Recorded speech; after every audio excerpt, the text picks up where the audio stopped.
Não alcanço aquele grupo de soldados, mas talvez possa usar um pouco de esperteza com as minhas flechas. Bem, estamos prestes a descobrir.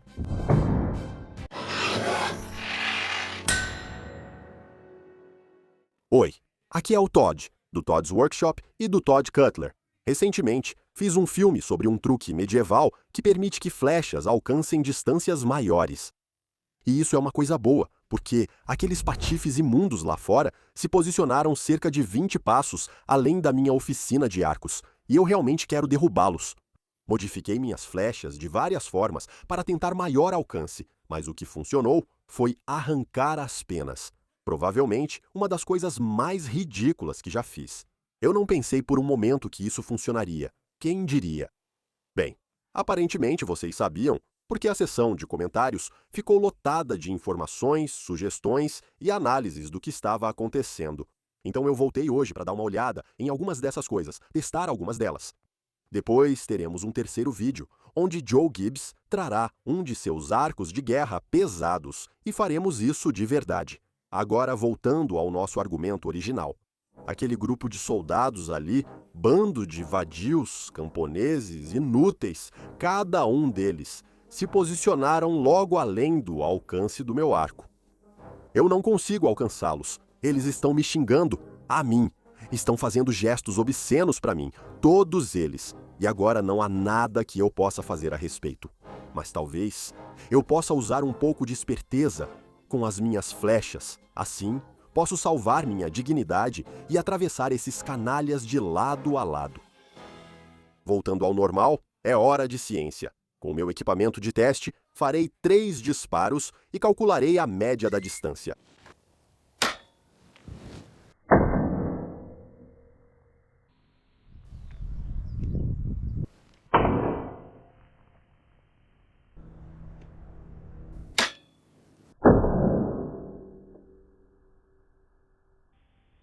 Certo, vamos ver o que conseguimos.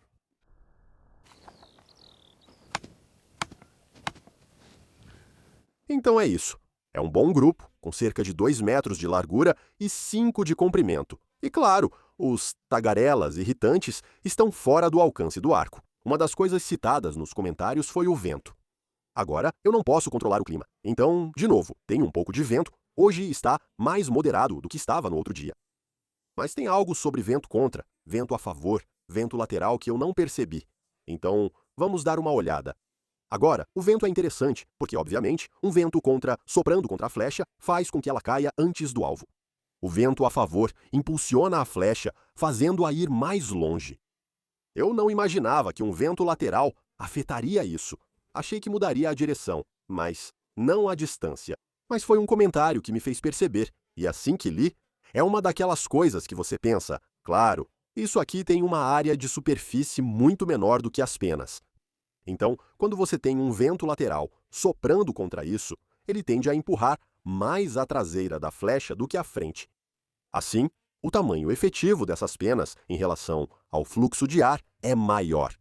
Isso cria mais arrasto, menos distância. Então, o negócio é o seguinte: um vento lateral vai desviar sua flecha para um lado ou para o outro, mas também faz com que ela caia antes do alvo.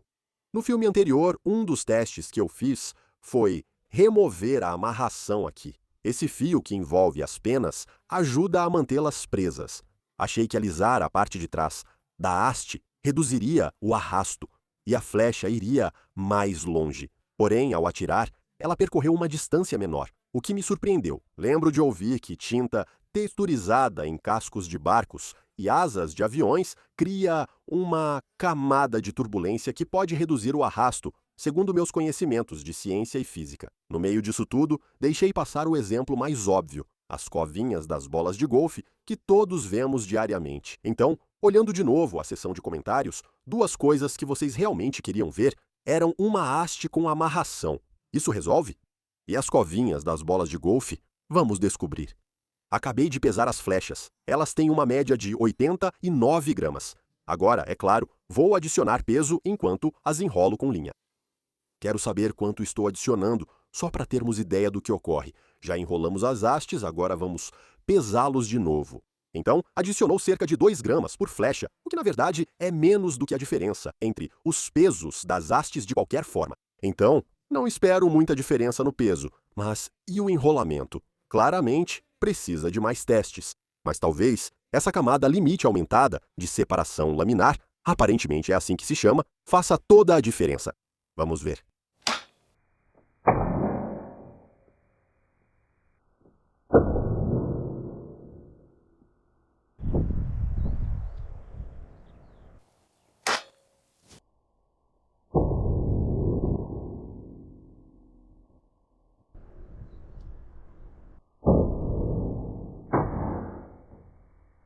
Esses foram os últimos. Vamos ver o que houve.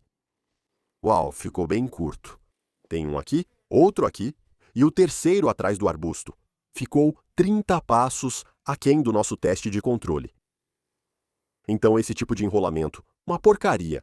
Vamos colocar um marcador e depois falar sobre essa questão da camada limite. Só para constar, isso ficou 30 passos aquém do nosso grupo de controle e 50 passos aquém dos nossos camponeses. Então, o que é essa coisa de camada limite de separação? Bem, é uma ciência bem pesada, é o que é. Mas, essencialmente, se você tem uma superfície lisa, então o ar, por meio de vários mecanismos, à medida que passa por ela, meio que gruda um pouco nela. Pode ser uma superfície com muito arrasto, diferente do esperado. Mas se você adicionar um pouco de turbulência através de textura no seu projétil ou no que estivesse movendo pelo fluido ou pelo ar, um pouco de turbulência cria, efetivamente, como se fosse uma camada de lubrificante, e o ar não gruda tanto, ele simplesmente desliza. Essa é a minha descrição, bem aproximada do que está acontecendo. Dá uma olhada nas anotações, lá tem descrições fantásticas e corretas do que está acontecendo. Mas no contexto deste teste aqui, a ideia era que, ao adicionar isso, poderia criar essa camada limite de separação laminar a tal ponto que isso cortaria o ar muito bem e superaria nossas metas e expectativas. Não foi o que aconteceu. Ficou bem aquém. Ela caiu. 50 passos antes dos nossos homens. Precisa de mais testes, mas talvez o fio seja pesado demais, muito denso ou não denso o suficiente. Não sei, mas não funcionou e é inútil para a adaptação de flecha. Então o enrolamento não serve, mas é claro, você também sugeriu o poder das ranhuras da bola de golfe. E quem sou eu para decepcionar? Então, vamos tirar o enrolamento e vamos fazer covinhas nessas hastes. Ei, caramba! Por quê? O Spilla Wright. Mas de qualquer forma, ele está certo. Porque é o seguinte, se eu fizer covinhas nessas hastes, todos eles vão ficar com ranhuras, e isso afeta o resto dos nossos testes. Então eu não posso fazer isso. Então eu tenho outro, com o mesmo peso desses, e vou fazer ranhuras nesse. E infelizmente, vai ser só esse. Vou atirar 3 vezes, porque a vida é curta, para fazer ranhuras em 3. Você vai entender quando vir. Oi! Parei o vídeo para dizer que broquéis não servem contra flechas, como você já sabia. Mas, felizmente, Todd Cutler veio ao seu resgate, porque temos a espada I-33 perfeitamente combinada para lutar com um broquel. E a questão é, se lâmina afiada não é a sua praia, talvez contundente seja. Então, romba para campo de batalha ou afiada para corte. De qualquer forma, I-33, mesmo tipo de características e combinada para funcionar perfeitamente com um broquel. E agora, de volta ao filme. Com a magia e meu Fordium, que comecem as covinhas estilo bola de golfe.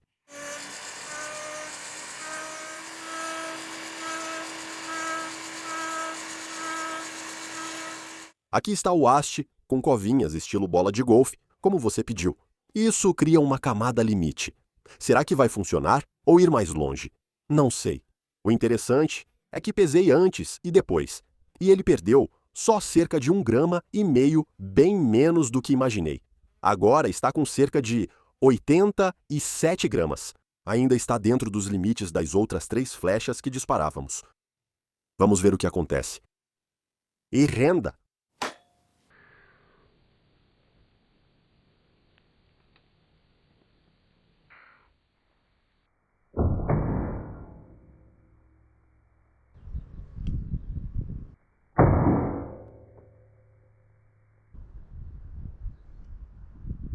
E renda!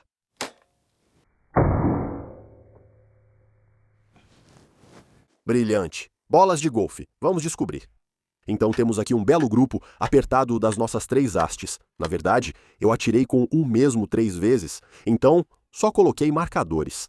Ela era das flechas mais leves do grupo de controle, mas deveria alcançar distância similar. Só que colocamos covinhas de bola de golfe nela. Demorou muito para fazer e a ideia é aumentar o efeito de borda. No entanto, talvez tenha exagerado. Está a 16 passos a menos do nosso grupo de controle. Então, fazer covinhas na haste da flecha leva muito tempo e não vale a pena. Não faça isso. No filme anterior, modifiquei o comprimento das penas para tentar alcançar aqueles caras, reduzindo um pouco a área de superfície. Estou reduzindo o arrasto e realmente foi mais longe. Mas o que eu realmente não pensei foi que encurtar o comprimento da pena ainda deixa toda essa altura, e a maior parte do arrasto é causada pela área frontal dessa pena cortando o ar. Então, ao remover o comprimento dela, isso não faz nem de longe tanto efeito quanto faria se eu diminuísse a altura dela. Então, o que vamos fazer agora é tirar a metade da frente da pena, e também vamos encurtar a metade de trás da pena. Isso vai fazer ela ir mais longe? Bem, realmente deveria. Será que vai alcançar? Não sei. Mas vamos testar agora. E solta!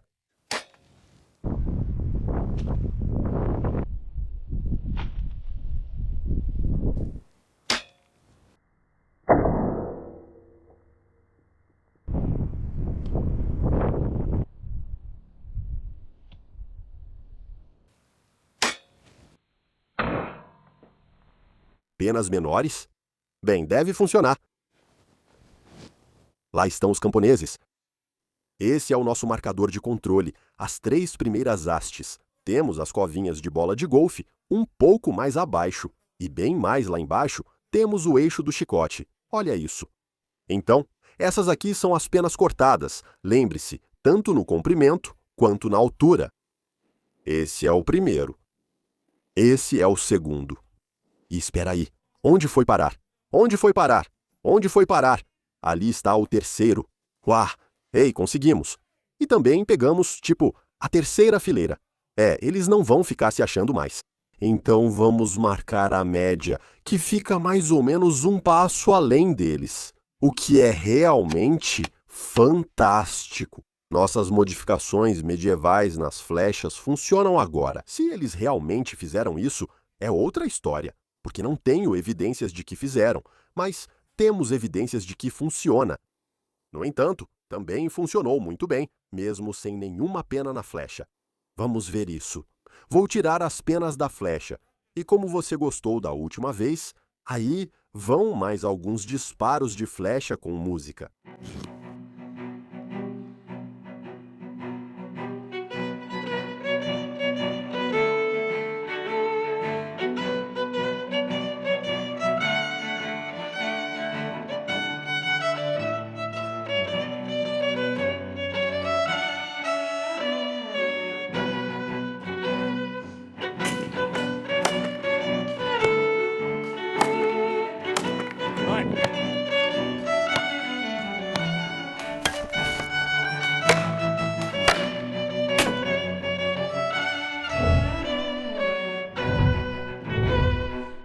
Vamos atirar.